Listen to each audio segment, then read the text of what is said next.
मराठवाडा विद्यापीठाची आदरणीय कुलगुरू डॉक्टर बनव शास्कर सर, कुलगुरू डॉक्टर अशोक महाजन सर,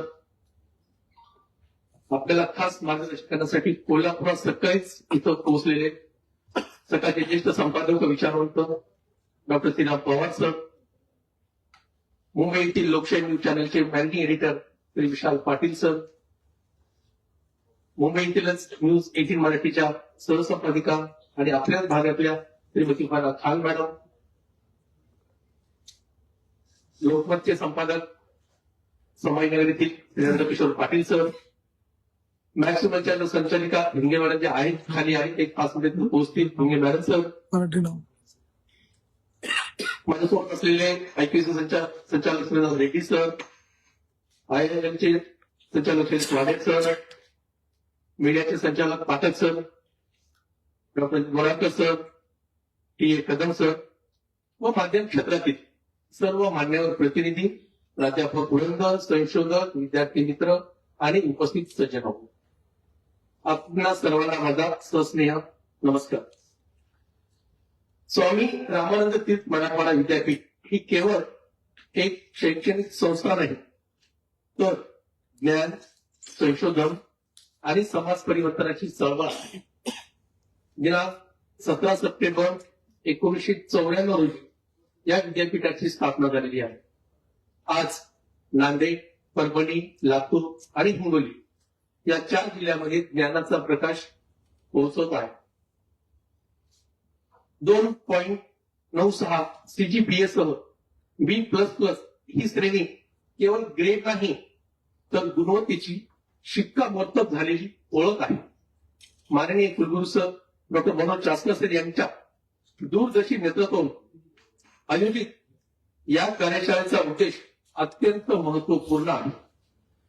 पत्रकारितेचे बदलते स्वरूप, कृत्रिम बुद्धिमत्तेचा वाढता प्रभाव, डिजिटल माध्यमाचे अर्थकारण आणि माध्यमे व विद्यापीठांची प्रतिमा निर्मिती या सर्व विषयावर आज सखोल विचारमंथन होणार आहे. मित्रांनो, आज बातमी लिहिली जात नाही, ती लाईव्ह होते, ती ट्रेंड होते आणि समाजबन घडवते. म्हणूनच पत्रकारिता आणि विद्यापीठ यांच्यातील नाते मजबूत होणे ही काळाची गरज आहे.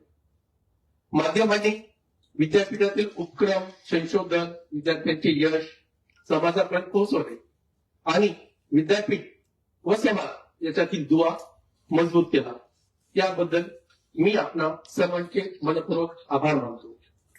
पत्रकारिता आणि विद्यापीठ हे समाजाच्या विकासाचे 2 मजबूत स्तंभ आहेत. एक ज्ञान निर्माण करते आणि दुसरे ज्ञान समाजापर्यंत पोहोचवते. आपले हे सहकार्य औपचारिक नाही, यामध्ये समाज परिवर्तनाची ताकद आहे. आजची ही कार्यशाळा नवीन विचार देणारी, नवीन दिशा देणारी आणि भविष्य घडविणारी ठरेल याची मला खात्री आहे.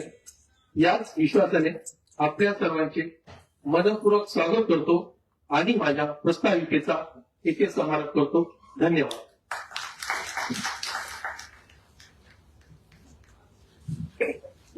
धन्यवाद सर.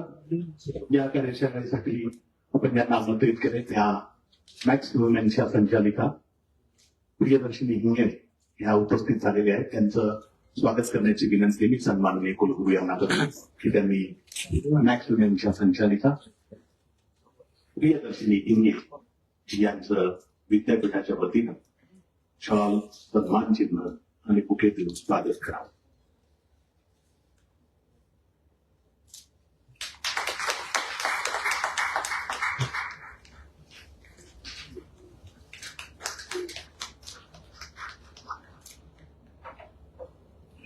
कुठल्याही विद्यापीठाचा मुख्य केंद्रबिंदू हा विद्यार्थी असतो, पण विद्यार्थी इथून शिकून जातो त्यावेळेस देखील त्याच्या मनामध्ये आपल्या विद्यापीठाप्रती एक कृतज्ञतेची भावना असते.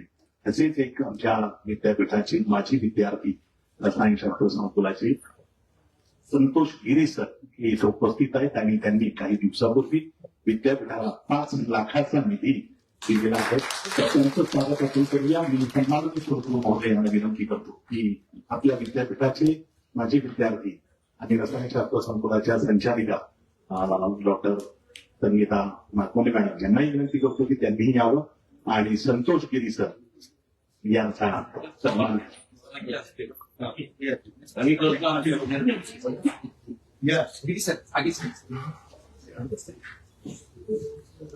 आदरणीय व्यासपीठ, सर्वांना माझा नमस्कार. 2008 रसायनशास्त्र संकुलातील स्वामी रामानंद तीर्थ मराठवाडा विद्यापीठातील विद्यार्थी डॉक्टर संतोष गोंडे, जो की सातबारावाले गिरी सर म्हणून नांदेडमध्ये नाही तर सर्वच मराठवाड्यामध्ये सर्वांना परिचित आहे. MSc केमिस्ट्री मेडिसिनल विषयात करून त्यांनी एक आपला वेगळा ठसा उमटवलेला आहे. या बॅचची एक खासियत होती की त्या बॅचमध्ये सर्वच विद्यार्थी हे बहुतांश स्टेट नेट गेट पास होते आणि more than 80% students they are doing the job in the reputed institute. व्यवसाय म्हणून केवळ चाकोरीबद्ध व्यवसाय न ठेवता त्यांनी एक धडा दिलेला आहे आणि त्यांच्या या आजच्या या 2 शब्दाच्या प्रतिक्रियेतून आपल्याला त्यांच्याविषयी अधिक माहिती मिळणार आहे. We feel very proud to have such eminent persons ज्यांनी आपली नीतिमूल्य जोपासले आणि केवळ आत्मसात मेहनत आणि जिद्दीच्या जोरावर अपयशाने खचून न जाता एक वेगळी वाट आम्हाला आणि आमच्या विद्यार्थ्यांना दाखवली. शिक्षकांचा बहुमान हाच असतो की विद्यार्थ्याचं यश आणि त्यांनी जोपासलेली आत्मीयता, श्रद्धा, सामाजिक जाणीव. तर मी गिरीश सरांना असं आमंत्रित करते की या प्रसंगी त्यांनी 2 शब्द बोला. धन्यवाद.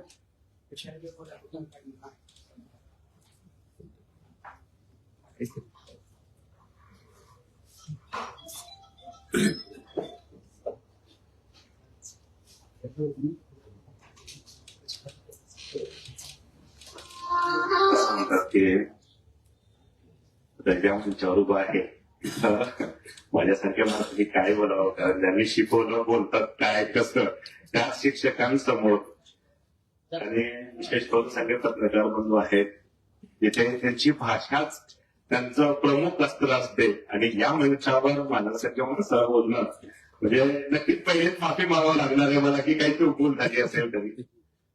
आई वडील जन्माला घालतात, शरीर देतात, पोट देतात, पण मला असं आवर्जून सांगा वाटतं की ते पोट भरायची शक्ती ते ताकद जर कोणी देत असेल तर हे गुरुजन वर्ग आणि त्यांच्या जीवावर माझ्यासारखे विद्यार्थी घडत राहतात. त्यामुळं पहिल्यांदा या सगळ्या शिक्षकांना नतमस्तक होतो. महाराष्ट्राचे आराध्य दैवत छत्रपती शिवाजी महाराज, त्याचबरोबर स्वामी रामानंद तीर्थ मराठवाडा युनिव्हर्सिटी ज्यांनी आमच्यासारख्यांना उभं केलं, शिकवलं आणि सन्मानानं या समाजामध्ये जगायला शिकवलं. तशी माझं विद्यापीठ हा शब्द मला आवर्जून उल्लेख करावा वाटतो.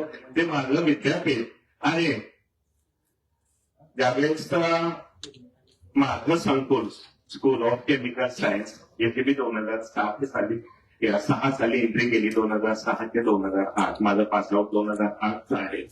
तिथे जे मला मिळालं म्हणजे जेव्हा मी यशवंत महाविद्यालयातून BSc होऊन MSc साठी जेव्हा स्कूल ऑफ केमिकल सायन्स मध्ये आलो, तिथली जी जर्नी होती, तिथल्या आमच्या सगळ्या लेक्चरर लोकांचा जो सपोर्ट होता तो हॅट्स ऑफ. म्हणजे त्या लोकांनी काय दिलं फक्त मला नाही तर माझ्या सगळ्या बॅचमेट, आम्ही सगळे बॅचमेट आले. मला या मंचावरून त्या सगळ्या लोकांसाठी सांगायचे की आम्ही सगळे लोक अजूनही एकत्र आहोत आणि ही जी बॉन्डिंग आहे आमच्या केमिस्ट्री त्याला बॉन्ड म्हणतात, हा बॉन्ड जो बनवला तो आमच्या स्कूल ऑफ केमिकल सायन्सच्या सगळ्या शिक्षकांनी. त्यामध्ये स्पेशली मी आदरणीय डॉक्टर माकोने मॅडमचे खूप आभार मानतो. त्याचबरोबर मला शिकवलेले जेवढे टीचर्स आहेत या मंचावर त्यांचे नाव उल्लेख मला करायचा आहे कारण ती संधी कृतज्ञता व्यक्त करायची वेळ मला दिलेली आहे या विद्यापीठाने, या मंचाने आणि आदरणीय सन्माननीय कुलगुरू सरांनी. डॉक्टर माकोने मॅडम असतील, डॉक्टर RS तारे सर असतील, आम्हाला शिकवायला होते कर्ले सर, कांबळे सर, या सगळ्यांचे मी हात जोडून ऋण व्यक्त करतो की त्यांच्यामुळे आज हा छोटासा सन्मान मला या मंचावरती दिलेला आहे. सन्माननीय मंच मला अजून एका व्यक्तिमत्वाचा उल्लेख करायचा आहे, म्हणजे ज्यांच्या दालनात जेव्हा मी एंट्री करत होतो, कारण ते स्वप्न होतं आमचं की आम्ही सन्माननीय कुलगुरू सरांना भेटावं त्यावेळेपासून. आणि ज्यावेळेस मी सरांच्या दालनात मी कुलगुरू सरांच्या दालनात एंट्री करू लागलो, अक्षरशः माझे पाय हालत होते. म्हणजे तो जो सन्मान होता तो मला अगदी भावूक होता. आणि ज्यावेळेस मी सरांशी भेटलो, मला खरंच कुलगुरू काय असतात आणि काय प्रतिमा असते ते भेटल्यानंतर 1 तास सर माझ्याशी बोलले. आणि त्यावेळेस मला जाणवलं की खरंच माझा मास्टर शिक्षक कसा असतो. सरांनी जो मला सन्मान दिला त्याबद्दल मी सरांचे खूप खूप ऋण व्यक्त करतो. या मुळात अमाऊंट किती आणि काय हा भागत नाही, कारण ती केमिस्ट्री जिथून मला मिळाली आणि त्या केमिस्ट्रीच्या जीवावरती मी माझ्या प्रायव्हेट कोचिंग क्लासेस आहेत गेली PCMB क्लासेस म्हणून. मला अजून इथं बसलेल्या सगळ्यांना सांगावं वाटतं की मागील मी 10 वर्षापासून शेतकऱ्यांच्या मुलांसाठी सातबारा दाखवा 50% फीस माफ ही सवलत राबवत आहे. आणि यातून कारण नांदेड कोचिंग जसं लातूर आहे तसं नांदेड नाही, बाहेरून पण राज्यातून सुद्धा काही मुलं नांदेडसाठी येतात, पण जिल्ह्यातून येतात. आणि जे फीस स्ट्रक्चर असतं ते अवाढव्य आहे. म्हणजे ऍक्च्युअल ते इन्फ्रास्ट्रक्चर त्या सगळ्या गोष्टीला तेवढा पैसा लागतो नाही, याच्यातला भाग नाहीये. फीस खूप जास्त आहे असं मला म्हणायचं नाही, पण एक वर्ग होता जो ती फीस त्यांना परवडत नव्हती. मुलांना शिकवायची इच्छा असते, मुलं 10वीला चांगले स्कोर करतात, पण नांदेड सारख्या शहरामध्ये ठेवायचं म्हणजे हॉस्टेलचा खर्च आला, मेसचा खर्च आला, प्लस कोचिंगची फीस आली, वह्या पुस्तकांचा हा जो अमाप करताय. जरी तुम्ही अंदाजा काढला, बऱ्याच लोकांनाही माहितीये 2-2.5 लाख रुपयाच्या वर एका विद्यार्थ्याच्या मागे खर्च. एक पालक एका मुलाच्या मागे इतका खर्च त्याला करण्यात येणार नाही. ही भावना जेव्हा लक्षात आली त्यावेळेस एक ही स्कीम मी सुरू केली, तो उपक्रम सुरू केला. आणि तुम्हाला खरं सांगतोय आजपर्यंत जवळपास 100 पेक्षा जास्त अनाथ विद्यार्थी, सिंगल पॅरेंट विद्यार्थ्यांचा एक शैक्षणिक बाप होण्याचं सौभाग्य मला लाभलेलं आहे. आणि त्यातून अजूनही काम त्यावरती करत आहे. ज्यावेळेस मला आपल्याला डॉक्टर वापरे मॅडमचा फोन आला आणि म्हणजे संतोष म्हणतात म्हणजे संतोष असं असं एक रेल्वे आहे आणि आम्ही सगळे तो प्रोजेक्ट राबवत आहोत, मॅडम तुम्ही आदेश द्या. कारण जे काही आहे जितकं काय आहे फुल नाही फुलाची पाकळी माझ्याकडून होईल. पुढच्या काळात मी आदरणीय कुलगुरू साहेबांना हा शब्द देतो की आमच्या बॅच मधल्या सगळ्याच विद्यार्थ्यांचं corporation school of chemical science आणि समानमांकित मराठवाडा युनिव्हर्सिटी सदैव राहणार आहे. कारण आम्ही जे कोणी आहोत ते फक्त हे विद्यापीठ आणि आमचं स्कूल यांच्या जीवावरती आहोत. त्यामुळे ही कृतज्ञता व्यक्त करायची संधी आज विद्यापीठ इथून पास आउट झालेल्या विद्यार्थ्यांना देत आहे. तर ते आमचं भाग्य असतं की आम्ही जिथे शिकलो त्यांच्यासाठी काही ना काही करायचं, फुल नाही फुलाची पाकळी द्यायचं आणि यातून येणाऱ्या पिढ्या येणाऱ्या विद्यार्थ्यांना चांगले गुणवत्तापूर्वक शिक्षण त्यांनी देता यावं यासाठी आर्थिक भार थोडा का होईना आम्हाला उचलायला देत आहेत. म्हणजे ते नातं अजून ते घट्ट करतायत अशी भावना या ठिकाणी मला व्यक्त करावी वाटतंय. माझ्या सर्व पत्रकार बंधूंना मुद्दामून या मंचावरून मला एक छोटंसं आव्हान करायचंय. आपल्याला ही बाब जर महत्वाची वाटली तर नक्कीच आपण याची नोंद घ्यावी. मला आपल्या मार्फत सांगायचंय 11वी 12वी मध्ये शिकणारे जे विद्यार्थी खेडेगावात आहेत आणि मला या सबंध एज्युकेशनल फील्डला सांगायचंय की त्या लेकरांसाठी पैशाची आर्थिक अडचण होऊ नये याची दक्षता आपण सगळ्यांनी आमच्या सोबत ती जबाबदारी घ्यावी. पैशामुळे कुठल्याही विद्यार्थ्याचं शिक्षण अडू नये यासाठी जो काही प्रयत्न आपल्याला करता येईल यासाठी तुम्हाला लोकांना कोचिंग क्लासेस मध्ये जे आहेत त्यांनाही विनंती करता आली आणि त्यांनी जर शेतकऱ्यांच्या लेकरांसाठी एक पाऊल उचललं तर मला नक्की असं वाटतं. कारण महाराष्ट्रामध्ये सगळ्यात मोठा मुद्दा जो पाहिला जातो तो शेतकऱ्याची आत्महत्येचा. मी वारंवार एक गोष्ट सांगतो, त्या घरामध्ये एखादं लेकरू जर चांगलं शिकलेलं असेल, चांगलं व्यावसायिक असेल, नोकरीवर असेल तर तो बाप कधीही गळ्याला फास लावून घेणार नाही. मी खूप खूप आभार व्यक्त करतो. Thank you so much.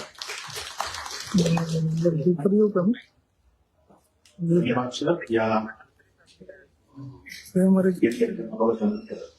खरं तर या कार्यशाळेच्या आयोजनामध्येही स्वभाव आहे. सुरेंद्रनाथ रेड्डी उपस्थित आहेत. ते आयोजनाचा जरी भाग असले तरी ते आज आपल्याला रिसोर्स पर्सन म्हणून देखील मार्गदर्शन करणार आहेत. म्हणून त्यांचा सत्कार करणं आवश्यक आहे. मी कुलगुरू डॉक्टर अशोक महाजन साहेबांना विनंती करतो की त्यांनी सुरेंद्रनाथ रेड्डी यांचा रिसोर्स पर्सन जरी ते आयोजकामध्ये असले तरी देखील एक रिसोर्स पर्सन म्हणून त्यांचा सन्मान करणं गरजेचं आहे. डॉक्टर डी सुरेश ती सांग. आणि मी त्यांना विनंती करते की त्यांनी मंचावर स्थानापन्न व्हावं. आपली उद्घाटन सत्र आहे. या उद्घाटन सत्रामध्ये 20 भाषणकार मनोगत व्यक्त होती आणि नंतर हे सगळे प्रथम आपल्याला स्वतंत्र सेशन मध्ये मार्गदर्शन करणारच आहे. म्हणून मी आमंत्रित करतो डॉक्टर श्रीराम पवार यांना. ते सकाळ मीडिया ग्रुपचे संचालक या पदापर्यंत सर्व या टप्पे असतात. त्याच्यामध्ये दीर्घकाळ काम केलेलं की त्यांचा परिचय करून घेण्याची आवश्यकता नाहीये. मी त्यांना विनंती करतो की या उद्घाटन सत्रामध्ये 20 भाषांवर आपलं मनोगत त्यांनी व्यक्त करावं. आदरणीय श्रीराम पवार. नमस्कार. या कार्यक्रमासाठी या विद्यार्थ्यांचे सन्मानित सुरू म्हणून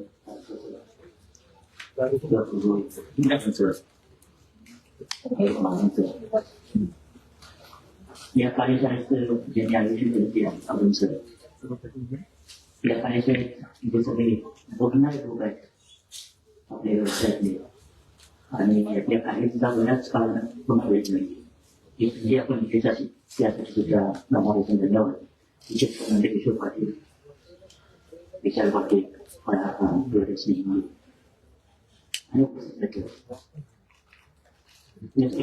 कार्यशाळा प्रामुख्याने आयोजित केली आहे की आपल्या व्यवसायात होत असलेलं आपल्या व्यवसायात मी म्हणतो याचा अर्थ या व्यासपीठावर करून सर्व आपण त्याच व्यवसायात आहोत ते आपले असं म्हणतो.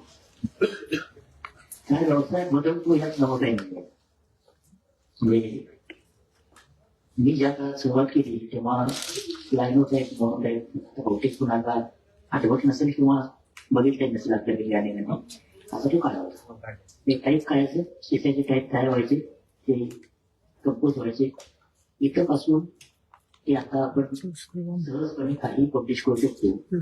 कुठलाही माणूस ज्याला कुठल्याही शिक्षणाची आवश्यकता नाही, कशाची आवश्यकता नाही असा माणूस म्हणजे माहिती देणं हे जर आपल्या व्यवसायाचं मूळ काम असेल असं म्हणतात की न्यूज म्हणजे काय तर नवीन माहिती इट्स रिसर्च अनसर्टनिटी. न्यूजची एक स्टँडर्ड व्याख्या केली आहे. News piece of information it's research uncertainty. म्हणजे जे काय माहिती नव्हतं आता माहिती नव्हतं ते माहिती झालं ही न्यूज.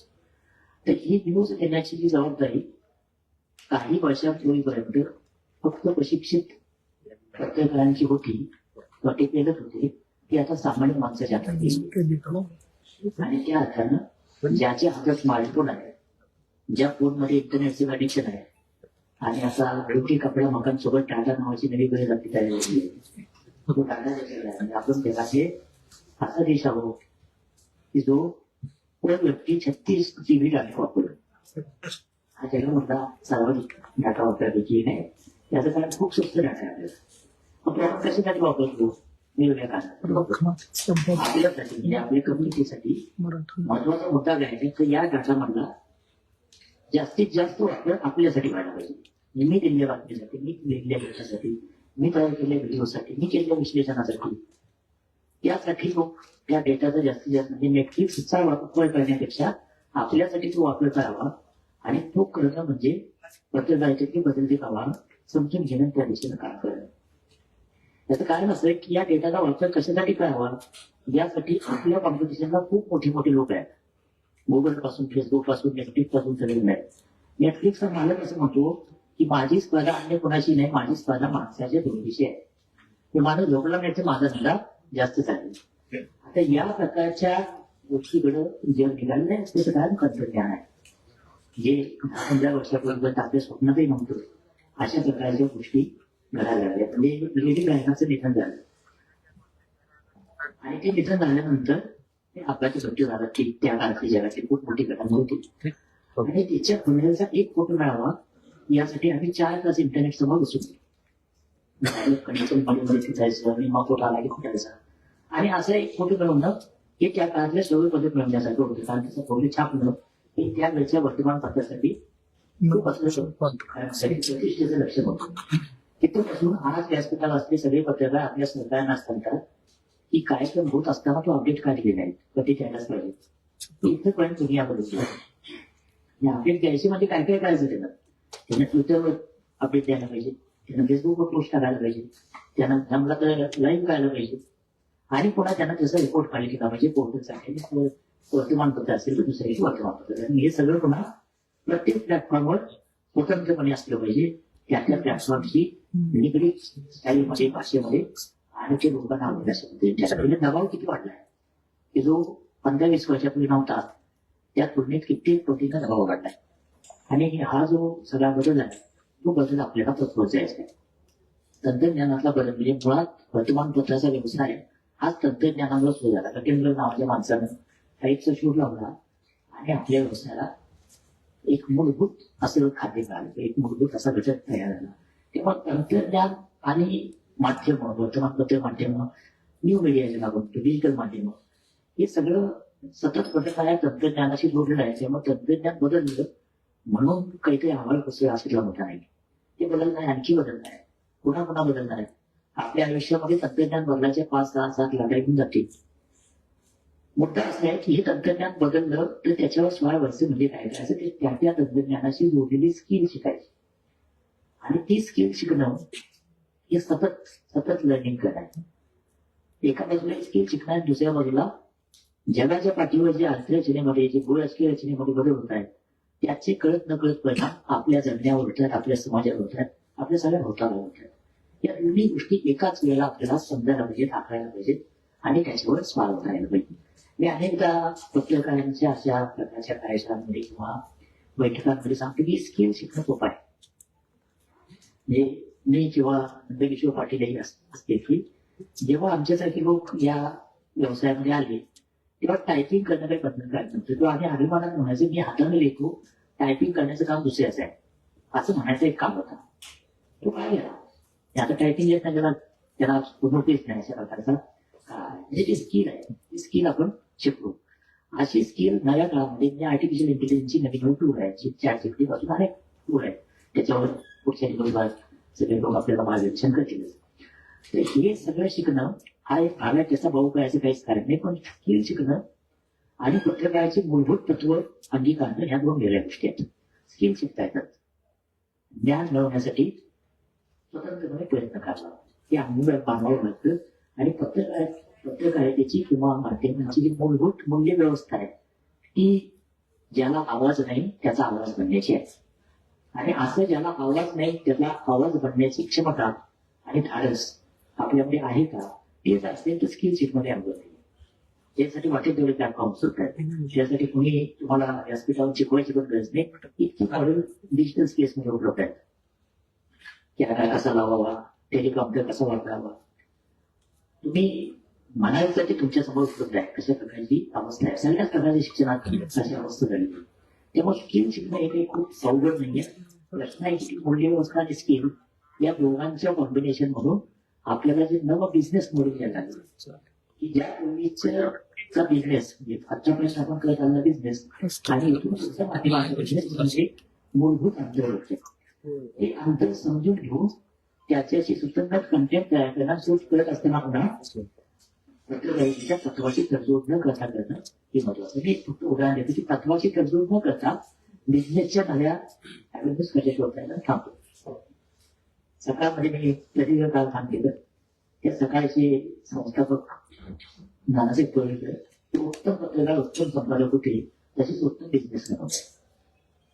त्यांनी त्यांच्या काळामध्ये छोटी जाहिरात नावाचा शोध लावला. ज्या छोट्या जाहिरातींना अनेक वर्तमानपत्रांचं अनेक वर्ष पोट भरलं. ते असं म्हणायचे की छोटी जाहिरात लोक बातमीसारखे वाचतात, बातम्यांसारख्या छोट्या जाहिराती वाचतात. आणि त्यांनी हा असा शोध लावला की ज्याच्या त्या जाहिराती छापल्यामुळे वर्तमानपत्राला पैसे तर मिळत होते, पण वर्तमानपत्रावर कुठलाही दबाव येत नव्हता की त्या छापल्यामुळं कंटेंटमध्ये तडजोड करायला लागेल. आपल्यासमोर आव्हान हे आहे, कारण आपल्याकडं रेव्हेन्यू देण्यासाठी जे लोक येतात त्या प्रत्येकाचा कुठला ना कुठला तरी दबाव त्याच्यासोबत येतो. तर तो दबाव किती स्वीकारायचा, कुठं पण थांबायचं आणि तो दबाव टाळून आपल्याला नवं बिझनेस मॉडेल कसं उभं करायचं. मग त्याला फ्लेक्सिबल रिवॉर्ड सारख्या कन्सेप्ट आले आहेत, paper, article paper, content piece अशा नव्या कन्सेप्ट आले आणि आर्टिफिशियल इंटेलिजन्सनं जे आता सहज शक्य झालं, पर्सनलाइज कंटेंट सहज शक्य झालं. तर या सगळ्या गोष्टी समजून घेणं, त्याच्या मागचे अल्गोरिदम समजून घेणं, यासाठी टूल समजून घेणं आणि अनालिटिक्स आणि आपलं काहीतरी नातं आहे. अनालिटिक्स करणारे लोक आणि आपण वेगवेगळ्या स्वभावाचे लोक नाही आहोत, आपण एकत्र आहोत.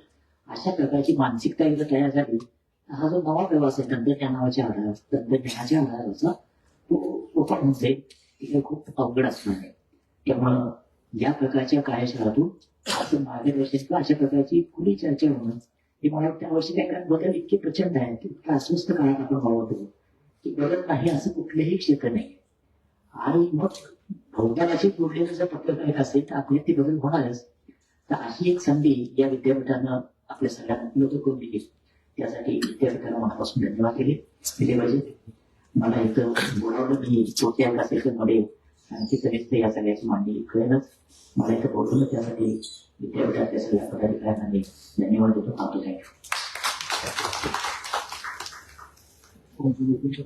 धन्यवाद पवार सर. यानंतर मी या उद्घाटन सत्रामध्ये थोडक्यात मनोगत व्यक्त करण्यासाठी आमंत्रित करतो विशाल पाटील यांना, मॅनेजिंग एडिटर लोकशाही. अगदी थोडक्यामध्ये ते आज मात्र इथं मनोगत व्यक्त करतील आणि दुसऱ्या सत्रामध्ये त्यांचं आपल्याला मार्गदर्शन करणार.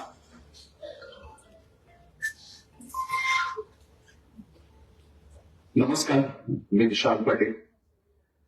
आज खरं तर स्वामी रामानंद तीर्थ मराठवाडा विद्यापीठ यांच्यातर्फे आयोजित एकदिवसीय कार्यशाळा आधुनिक पत्रकारिता यामध्ये सगळ्यांचं स्वागत करतो. महत्वाचा दिवस आहे आपल्या सगळ्यांसाठी, कारण गेल्या कित्येक वर्षांमध्ये अनेक प्रकारची स्थित्यंतर ही प्रत्येकानं वेगवेगळ्या माध्यमांमध्ये पाहिलेली आहे. जसं मगाशी सरांनी उल्लेख केला त्यानुसार मग तुम्ही प्रिंट मीडियात काम करत असाल, रेडिओमध्ये काम करत असाल, इलेक्ट्रॉनिक मीडियामध्ये काम करत असाल किंवा पॉडकास्ट पर्यंत आलेले असाल किंवा मग एखादं युट्यूब चॅनल किंवा डिजिटल मीडियामध्ये तुम्ही काम करत असाल. मित्रांनो, क्लॅरिटी असणं फार गरजेचं आहे की आपण कुठल्या माध्यमात काम करतोय आणि कुठल्या माध्यमात काम करत असताना आपल्या समोरची येणारी चॅलेंजेस कुठली आहेत. सध्याच्या घडीला इथे बसलेले आम्ही सगळे असू किंवा आपण सगळे असाल, पत्रकारिता क्षेत्राचा प्रत्येकाला अनुभव आहे वेगवेगळ्या क्षेत्रातला. मात्र पुढच्या काळामध्ये आर्टिफिशियल इंटेलिजन्स आल्यानंतर, कृत्रिम बुद्धिमत्ता आल्यानंतर तुमचं आमचं काय होणार, हा प्रश्न जर तुमच्या सगळ्यांच्या मनात असेल तर त्याचं उत्तर शोधण्याचा प्रयत्न आज एक दिवसीय कार्यशाळेच्या माध्यमातून आपण सगळेजण करणार आहोत. बदल जो आहे तो कायम होत राहणार आहे आणि त्याला कुणीही थांबवू शकत नाही, हेही 100% सत्य आहे. मात्र या बदलाला सामोरं जात असताना आपण स्वतःला किती अपग्रेड करतोय याकडे तुमचं आमचं सगळ्यांचं लक्ष असणं हे प्रचंड आवश्यक. त्यासाठी इतक्या वर्षभरामध्ये आम्ही काय काय शिकलो, काय काय स्थित्यंतर अनुभवलेली आहेत आणि खास करून आजचा जो माझा विषय आहे तो म्हणजे इलेक्ट्रॉनिक मीडिया आणि आर्टिफिशियल इंटेलिजन्स. तर वेगवेगळ्या चॅनल्समध्ये काम करत असताना न्यूजरूम मध्ये काम करण्याची स्वतःची एक वेगळी पद्धत असते आणि न्यूजरूम मध्ये एखादी बातमी एखाद्या शहरातून, एखाद्या गावातून, एखाद्या गल्लीबोळातून आपल्यापर्यंत येणार, ते थेट ती तुमच्या घरापर्यंत पोहोचणार, यासाठीची एक मोठी प्रोसेस असते. न्यूज चॅनल 24/7 काम करत असताना पुढच्या काळातलं आपल्या समोरचं आव्हान आहे ते म्हणजे आपल्या सगळ्यांच्या हातात असलेला मोबाईल. जसं मगाशी सरांनी सांगितलं की डायनाच्या एका फोटोसाठी प्रत्येकाला वाट पाहावी लागली होती 4-4, 5-5 तास. मात्र आज मी इथे बोलतोय, मात्र इथला फोटो आमच्या न्यूजरूम पर्यंत जाऊन तो आतापर्यंत पब्लिश होऊन लोकांच्या घरापर्यंत पोहोचलेला असतो. ही आहे या काळातल्या माध्यमाची, काय म्हणूयात आपण त्याला, एकतर चांगलं पण आहे, वाईट पण आहे, सगळ्याच गोष्टी आहे. कधी कधी बातम्या तोडून मरडून ज्या दाखवल्या जातात, ज्यावरती आपला तुमचा आमचा सगळ्यांचा आक्षेप असतो, त्याकडे देखील लक्ष देणं गरजेचं आहे. आर्टिफिशियल इंटेलिजन्स आल्यानंतर आपल्या हातातलं काम जाणार आहे का? नाही. आर्टिफिशियल इंटेलिजन्स तुम्हाला रिप्लेस करण्यासाठी नाही, तर आर्टिफिशियल इंटेलिजन्स तुम्हाला असिस्ट करण्यासाठी आलेला आहे. या पाथवरती माझ्या पुढच्या सेशनमध्ये आपल्या सगळ्यांसोबत संवाद साधणार आहे. इलेक्ट्रॉनिक मीडियामध्ये काम करत असताना स्टुडिओ ते थेट तुमच्या घरापर्यंत आपण बातमी कशी पोहोचवतो या संदर्भातलं आपण सविस्तर विश्लेषण करूया. मुळात त्यावेळेला आपल्याला बऱ्याच गप्पा मारायच्या, त्यामुळे अगदी थोडक्यात आपला पुढचा पाथ काय असणार आहे, आपले चॅलेंजेस काय असणार आहे, त्यावरती तोडगे काय असणार आहे, या संदर्भातली सविस्तर चर्चा या एकदिवसीय कार्यशाळेमध्ये माझे सर्व सहकारी मित्र आणि तुम्ही सगळेजण आपण करणार आहोत. इतकं बोलून इथेच थांबूयात आणि पुढच्या सेशनमध्ये लवकरच भेटूया. धन्यवाद. धन्यवाद पाटील सर. यानंतर अध्यक्षीय समारोपापूर्वी नंदकिशोर पाटील सर यांना मी विनंती करेन की त्यांनी आपलं मनोगत व्यक्त करावं. या मराठवाड्यामध्ये या मराठवाडा दैनिकानं पत्रकारितेचा प्रारंभ केला, तिथून पाटील सरांनी सुरुवात केलेली आहे. आता लोकमतचे मराठवाडा वृत्तीचे ते संपादक आहेत आदरणीय नंदकिशोर पाटील.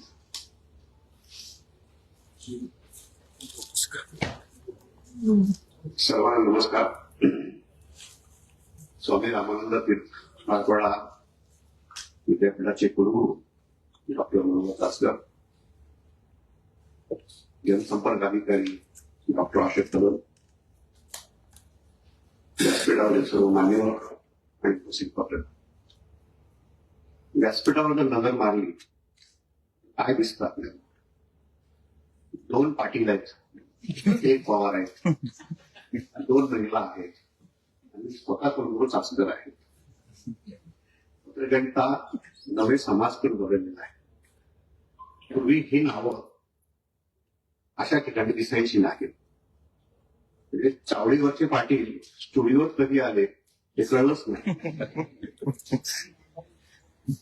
मी जेव्हा पत्रकारितेला सुरुवात केली आणि इंटरव्ह्यू द्यायला आलो मुंबईच्या एका मोठ्या दैनिकात, तर त्या ज्येष्ठ संपादकांनी मला पहिला प्रश्न विचारला होता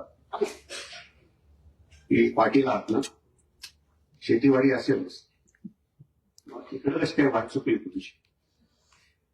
आणि मी त्यांना माझं एज्युकेशन वगैरे सांगितलं. तेवढ्या बाकी सगळं ठीक आहे, 2 गोष्टी तुमच्या विरोधात जातात. एक तुमचं पाटील असणं आणि दुसरं मराठवाड्यातलं असणं. त्या काळामध्ये मराठवाड्यातल्या पत्रकारांना मुंबई पुण्याच्या दैनिकामध्ये फारशी संधी नव्हती. खरं म्हणजे मला कदम सरांचा त्याविषयी फोन आला या कार्यशाळेसाठी आणि त्यांनी विषय सांगितल्यानंतर माझ्या अंगावर टाका आला. कारण पत्रकारांच्या समोर बोलायचं आहे आणि पत्रकारांच्यासाठी बोलायचं आहे. हे किती दिव्य असू शकतं हे मला माहिती आहे. मी विद्यापीठाला यासाठी धन्यवाद देऊ इच्छितो, त्याचं अभिनंदन करतो की त्यांनी पत्रकारांच्यासाठी एक कार्यशाळा आयोजित केली आणि उपस्थित पत्रकारांचंही मी अभिनंदन करतो की त्यांनी या कार्यशाळेला उपस्थिती लावली. सर्वसाधारणपणे पत्रकार हे सर्वज्ञ असतात, असा समाजाचा गैरसमज असतो आणि आपल्याला सर्व काही कळतं हा आपलाही समज असतो. मेडिकल असोसिएशनची पत्रकार परिषद होती, डॉक्टर्स व्यासपीठावर होते आणि एका पत्रकाराने त्यांना प्रश्न विचारला की डॉक्टर साहेब, रुग्णाला तपासत असताना तुमचा जर स्टेथोस्कोप बंद पडला तर तुम्ही काय करता? आता सगळे हसले त्याच्यामध्ये, पण डॉक्टरला हे सांगावं लागलं की स्टेथोस्कोप काय असतो, तो बंद पडतो की नाही पडतो, त्याला चार्ज करावं लागतं का, त्यात बॅटरी असते का, हे समजतं. आणि म्हणून पत्रकारिता ही निरंतर शिकण्याची प्रक्रिया आहे. हा सतत अपग्रेड होणारा व्यवसाय आहे. म्हणून बदलती पत्रकारिता असं काही नसतं, जे बदलतं तेच पत्रकारिता असते. आणि म्हणून मी पुढच्या याच्यामध्ये दर्पण ते डिजिटल अशा विषयावर बोलणार आहे. त्यावेळेस सविस्तर बोलतो. फक्त तत्पूर्वी एक उदाहरण सांग. कोण पाणी या करोडोपती नावाचा एक कार्यक्रम आहे, सगळ्याला माहिती आहे. साक्षात अमिताभजी त्याचं संचालन करतात. त्याच्या 4थ्या भागाचा प्रोमो सुरू झाला होता टीव्हीवर. त्याची जाहिरात 4था भाग येतोय आणि त्याचा प्रोमो माहिती आहे ना, की येणाऱ्या कार्यक्रमाचा प्रोमो असतो. त्यांच्यासमोर एक महिला बसलेली होती आणि अमिताभजी त्यांना एक प्रश्न विचारला. प्रश्न असा की ऐसी कोणसी चीज आहे की ज्याच्यामध्ये मायक्रोचिप्स लागलेली आहे? अशी कोणती गोष्ट आहे, कोणती वस्तू आहे ज्याच्यामध्ये मायक्रोचिप लागलेली आहे? 4 ऑप्शन, 3 ऑप्शन मी सांगत नाही आणि 4थं ऑप्शन होतं 2,000 रुपयाची नोट. आणि त्या महिलेने सर डी को लॉक करून सांगितलं 2,000 रुपयाच्या नोटीस. आम्ही त्यांनी विचारला are you sure? Yes sir I am sure. ठीक आहे म्हटलं, इथे उत्तर बरोबर आहे का चुके नंतर बघू, पण हे तुम्हाला कसं काही माहिती? तेव्हा आम्ही टीव्हीवर पाहिलेलं आहे, न्यूज चॅनलमध्ये ते पाहिलं आम्ही की 2,000च्या नोटमध्ये माहिती स्थित असते. आता त्याच्यानंतरची अमिताभजीची जी कॉमेंट आहे ती आपल्यासाठी आहे, ती समाजासाठी आहे. ते असं म्हणाले, ज्ञान कहीं से भी हो बटर लो, ज्ञान कहीं से भी हो बटर लो, मगर मुझसे पहले उसको टटोल लो. मला असं वाटलं की ही कार्यशाळा त्याच्यासाठीच आहे. एवढं बोलून मी थांबतो. पुढच्या सत्रामध्ये आपण सविस्तर बोलू.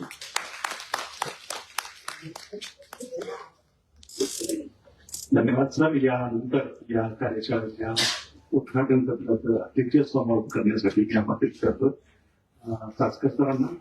अनेक उपक्रम राबवताना सेंटर फॉर कम्युनिकेशन स्किल हे पण आपण सुरू होतं, याची देखील घोषणा आणि उद्घाटनाची घोषणा सरांनी करावी अशी त्यांना विनंती.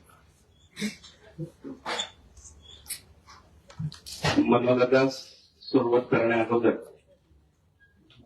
एक नवीन उपक्रम नांदेडसाठीच नाही पण महाराष्ट्रासाठी, आणि तो गरजेचा, centre of communication skill, centre for communication skill online उपक्रम सगळ्या महाराष्ट्रासाठी आमचे प्राध्यापक चव्हाण जे आहेत ते राबवणार आहेत. त्याचं उद्घाटन झालं ते मी जाहीर करतो.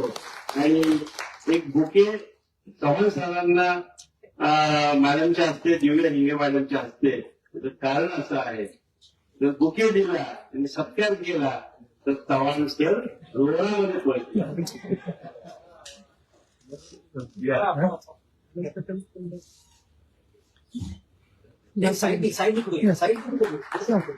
आणि एक शिष्य आपल्या प्राध्यापकाला गुरुचा सत्कार करते, हे फार महत्वाचं आहे.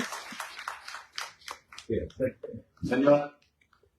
आजच्या या कार्यशाळेच्या निमित्ताने मंचावर उपस्थित विद्यापीठाचे कुलगुरू डॉक्टर अशोक महाजन, आज या ठिकाणी उपस्थित असणारे ज्येष्ठ संपादक doctor Shriram Pawar, managing editor Vishal Patil, Lokshahi वृत्तपत्राचे, त्याचबरोबर आपल्याच भागातील परंतु मुंबई येथे आता सहसंपादक म्हणून न्यूज 18 मराठीच्या श्रीमती फराह खान, त्याचबरोबर श्री नंदकिशोर पाटील, श्रीमती प्रियदर्शनी हिंगे, संचालिका मॅक्स वुमन चॅनलच्या, ज्यांनी ही आयोजित केलेली आहेत वर्कशॉप किंवा सेमिनार, ते आमचे कदम, त्याचबरोबर IQAC डायरेक्टर देखील उपस्थित सर्व प्राध्यापक, संविधानिक अधिकारी आणि ज्यांनी आपलं काहीतरी दायित्व लागतं म्हणून विद्यापीठाला तुलना गुलाची पापडी दिली, ते गिरी, उपस्थित सर्व पत्रकार मित्रांनो.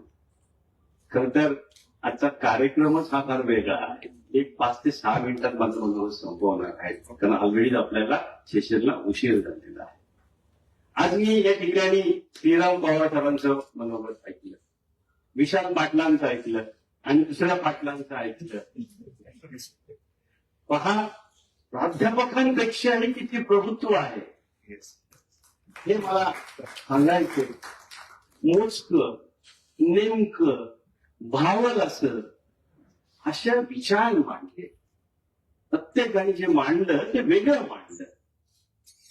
मला तर असं वाटलं, आज आपण जी अशी प्रकारची कॉन्फरन्स घेतली ना, आजच मी यांच्या तिघांच्या नुसतं ज्याला आपण डेमो म्हणतो किंवा असं एकदम तुमच्या मागाच्या भाषेमध्ये प्रोमो म्हणतो, तो पाहायला मिळाला आणि सार्थक वाटलं आणि त्याची गरज आहे. सगळे का घेतले मी हेही सांगतो की आजची जी काही आपली कॉन्फरन्स आहे, म्हणजे नांदेडचे पत्रकार मला 2-3 वेळा आमच्या भेटीगाठी 6 महिने होत आहे. असंख्य आमच्या चर्चा होतात. एकदा मला असंच प्रश्न विचारला, तर तुम्ही आमच्यासाठी काय करताय तरी? मी म्हटलं मी एक आपलं सेमिनार घेऊया डिजिटल युगावरती, नवीन याच्यावरती. मग मी एकदा विसरलो. दुसऱ्या कॉन्फरन्सच्या आमच्या मिटिंगच्या वेळेस सगळ्यांनी मला पॉइंट आउट केलं, तर तुम्ही त्यांना म्हटलं म्हणजे काय झालं? आता तिसरी वेळ मी स्वतःहून त्यांना सांगितलं तरी घ्यायची. त्याला इलेक्शन होत असताना थोडीशी गडबड आहे. माझं लक्षात होतं पुढची एकत्रित भेटण्याच्या अगोदर मी नाही घेतली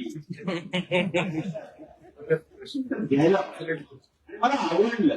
आणि आज सगळे आले. खरं आम्ही घेणं फार सोपं राहतं. आयोजित करतो माणूस, पण पुढे ऑडियन्सच नसतात. आम्ही एखादी कॉन्फरन्स घेतो, 10 लोक आम्हाला ओढून आणायला लागतात. सर मला आज एक फोन करायला नाही लागला. आमचा कुणाला यापून सगळे आलात. खरं तर मी तुमचं मनापासून अभिनंदन करतो. आणि दुसरा एक माझा त्याच्यामध्ये स्वार्थ आहे, तर विद्यापीठ हे समाजमुख होण्यासाठी, विद्यापीठ लोकांपर्यंत पोहोचण्यासाठी तुमचा रोल हा फार महत्वाचा आहे. मराठवाड्यातल्या शिक्षण, हायर एज्युकेशन जर उंचीवरती जायचं असेल तर त्याच्यामध्ये मीडियाचा जो रोल आहे तो फार महत्वाचा आहे. मग त्याच्यामध्ये माझ्या निगेटिव्ह गोष्टी तुम्ही जरी मांडल्या तरी मला वावगं वाटणार नाही, कारण काम करतानाच माणूस चुकत असतो. आणि काही चांगल्या गोष्टी गेल्या, 10 निगेटिव्ह गेल्या आणि एक चांगली गोष्ट माझी पॉझिटिव्ह गेली विद्यापीठाची, तर ती समाजासाठी उपयोगी होणार आहे. असं याच्यातनं एखाद्या चांगल्या प्रकारच्या देवाणघेवाण. आणि तुमच्या क्षेत्रामध्ये पहा, प्रत्येक क्षेत्रामध्ये कॉम्पिटिशन आहे. जसं आम्हाला कॉम्पिटिशन आहे तसं या तिघांच्या बोलण्यातनं आलं, तुम्हालाही कॉम्पिटिशन आहे. तुम्हालाही पण नवीन नॉलेज पाहिजे, न्यू टेक्नॉलॉजी पाहिजे, नवीन वैचारिक चर्चा पाहिजे. आणि ते आज आपण घडून स्वामी रामानंद तीर्थ मराठवाडा विद्यापीठामध्ये मला वाटतं विद्यापीठाच्या इतिहासात पहिल्यांदा अशा प्रकारचा उपक्रम दिसलेला आहे. आणि त्याबद्दल खरं तर तुमच्या सगळ्या पत्रकारांचं मनापासून कौतुक करतो. अजून एक विनंती करणार आहे, तर दिवसभर तिघांचे सगळ्यांचे सेशन ऐकावे एवढी अपेक्षा व्यक्त करतो आणि थांबतो. धन्यवाद. धन्यवाद सर. आदरणीय कुलगुरू डॉक्टर मनोहर चासकर सर यांनी बरोबर 2 वर्षापूर्वी 19 फेब्रुवारीला शिव जयंतीच्या दिवशी सन्माननीय कुलगुरू म्हणून या विद्यापीठाचा कार्यभार स्वीकारलेला होता. बरोबर 2 वर्ष पूर्ण होत आहे. आणि आम्ही म्हणालो सर बरोबर कसं काय बोलवायचं. ते म्हणाले की ती इतकी चांगली कामं केलेली आहेत सगळ्यांच्या सहकार्यानं की ती लोकांपर्यंत गेली पाहिजेत. आणि 2 कामं जर काही चुकली असतील तर तेही आपल्याला कळलं पाहिजे. आणि म्हणून 2 वर्षाच्या पूर्तीच्या निमित्तानं या कार्यशाळेचं आयोजन केलेलं आहे. सरांसाठी एकदा आपल्या सगळ्यांच्या वतीने या उद्घाटन समारंभाचं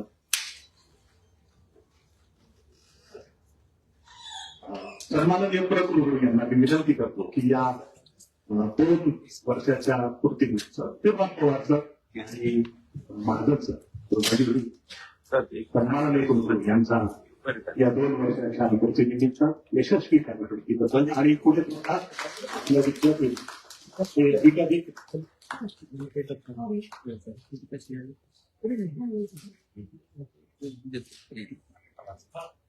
या कार्यशाळेच्या आयोजनामध्ये यांचा महत्वाचा सहभाग राहिलेला आहे. माध्यम शास्त्र संकुलाचे संचालक डॉक्टर सुहास काफेत सर यांना विनंती करतो की त्यांनी या सत्राचं आभार प्रदर्शन. डॉक्टर सुहास काफेत.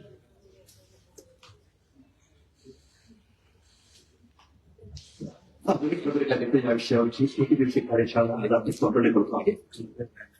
कार्यक्रमाचे प्रमुख पाहुणे अध्यक्ष डॉक्टर मनोहर चासकर असतात, कुलगुरू स्वामी रामानंद तीर्थ, कुलगुरू डॉक्टर अशोक माधव सर, आणि जे आपल्याला दिवसभर मार्गदर्शन करणार आहेत त्यामध्ये माननीय श्रीराम पवार सर, विशाल पाटील सर, श्रीमती फरार खान, नंदकिशोर पाटील सर, प्रियदर्शनी हिंगे सर, त्यानंतर पी सुरेंद्र रेड्डी. याच्या सर्वांचे आपल्या सर्वांचे मी आभार मानतो. आणि उद्घाटनाचा समारंभ या ठिकाणी संपला असे जाहीर करतो. आणि 5 मिनिटांमध्ये आपण पहिल्या सत्राला प्रारंभ करणार आहोत. 4 मिनिटांचा ब्रेक होतो आहे. धन्यवाद.